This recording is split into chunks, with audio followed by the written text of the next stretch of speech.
चुनावों के इसी क्रम में पश्चिम बंगाल का चुनाव अभी अभी संपन्न हुआ है। बंगाल के संपूर्ण समाज ने इसमें बढ़ चढ़कर सहभाग लिया है। चुनावों में स्वाभाविक ही पक्ष विपक्ष, आरोप प्रत्यारोप, कभी कभी भावावेश में मर्यादाओं को भी पार कर देता है। पर हमें यह सदैव स्मरण रखना होगा कि सभी दल अपने ही देश के दल हैं और चुनावों की प्रक्रिया में भाग लेने वाले प्रत्याशी, समर्थक, मतदाता सभी अपने ही देश के नागरिक हैं। चुनाव परिणाम के तुरंत बाद उन्मुक्त होकर अनियंत्रित तरीके से हुई राज्यव्यापी हिंसा न केवल निंदनीय है बल्कि पूर्व नियोजित भी है।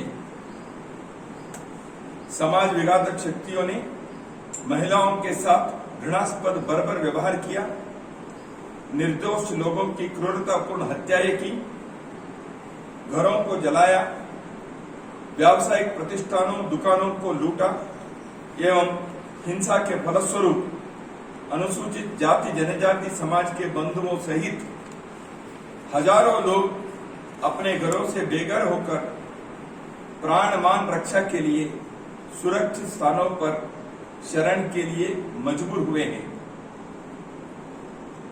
कूच बिहार से लेकर सुंदरबन तक सर्वत्र जनसामान्य में भय का वातावरण बना हुआ है। राष्ट्रीय स्वयंसेवक संघ इस विभत्स हिंसा की कठोर शब्दों में निंदा करता है।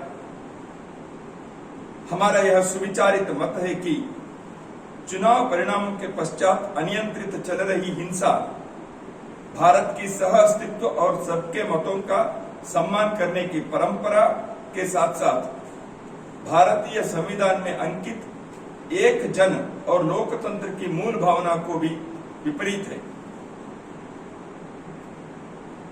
इस पाशविक हिंसा का सर्वाधिक दुखद पक्ष यह है कि शासन और प्रशासन की भूमिका केवल मूक दर्शक ही दिखाई दे रही है। दंगाइयों को ना ही कोई डर दिखाई दे रहा है और ना ही शासन प्रशासन की ओर से नियंत्रण की कोई प्रभावी पहल दिखाई दे रही है। शासन व्यवस्था कोई भी हो, किसी भी दल की हो, उसका सर्वप्रथम दायित्व समाज में कानून व्यवस्था के द्वारा शांति और सुरक्षा का वातावरण बनाना, अपराधी और समाज विरोधी तत्वों के मन में शासन का भय पैदा करना और हिंसक गतिविधियों करने वालों को दंड सुनिश्चित करना होता है। चुनाव को दल जीतते हैं पर निर्वाचित सरकार पूरे समाज के प्रति जवाबदेह होती है।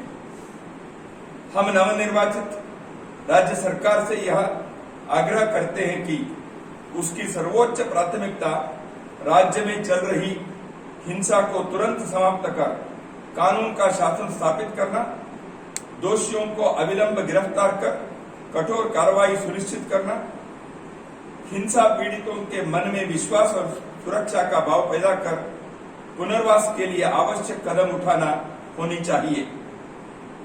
हम केंद्र सरकार से भी आग्रह करते हैं कि वह बंगाल में शांति कायम करने हेतु आवश्यक हर संभव कदम उठाएं एवं यह सुनिश्चित करे कि राज्य सरकार भी इसी दिशा में कार्रवाई करे। राष्ट्रीय स्वयंसेवक संघ समाज के सभी प्रबुद्ध जनों, सामाजिक, धार्मिक, राजनीतिक नेतृत्व का भी आह्वान करता है कि इस संकट की घड़ी में वे पीड़ित परिवारों के साथ खड़े होकर विश्वास का वातावरण बनाएं, हिंसा की कठोर शब्दों में निंदा करें एवं समाज में सद्भाव और शांति व भाईचारे का वातावरण खड़ा करने में अपनी महत्वपूर्ण भूमिका निभाएं। नमस्कार। इंग्लिश में